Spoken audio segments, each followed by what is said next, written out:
Hi, I'm Pamela Enders, peak performance psychologist and mental game coach.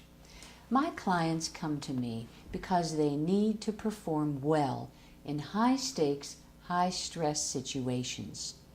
But the problem is the stress associated with those situations can easily undermine their performance.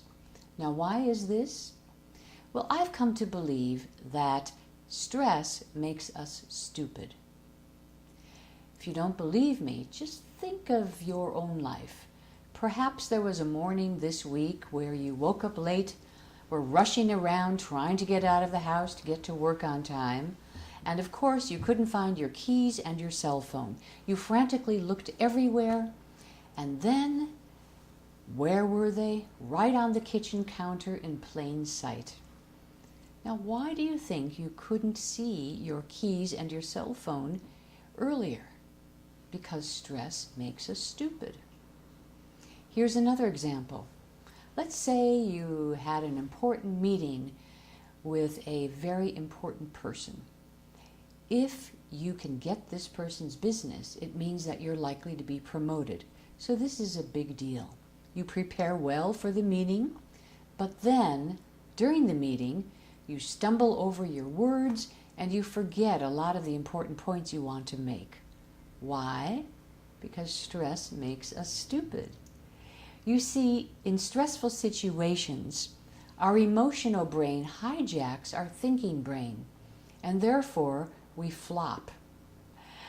I'm going to show you a very simple model of this that will help you understand how the brain works. So this is a quick and dirty lesson in neurology. Now, don't be afraid. This is really simple. Don't run away.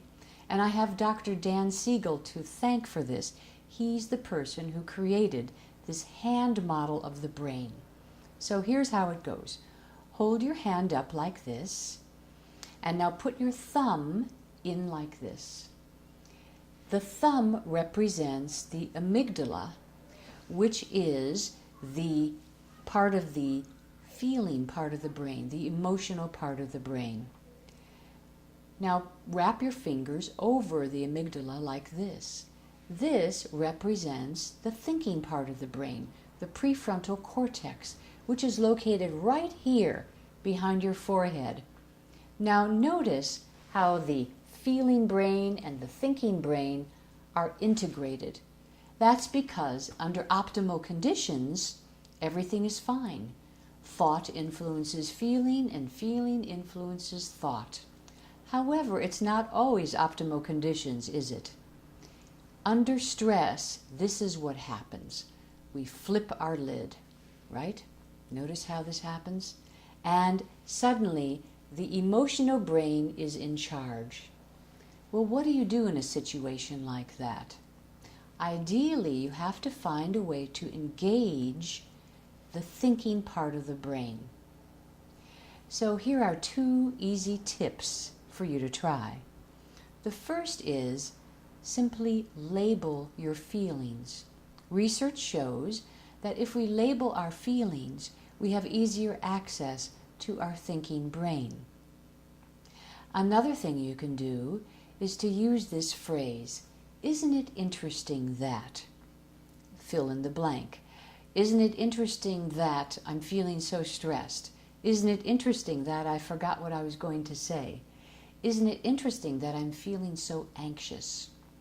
Now, why do this? Because that phrase helps you to create some distance and some objectivity, and also generates a little curiosity, all of which will help to engage the thinking part of your brain.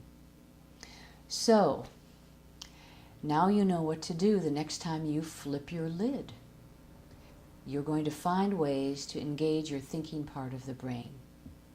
So, while it's true that stress makes us stupid, there are some smart things you can do to circumvent this.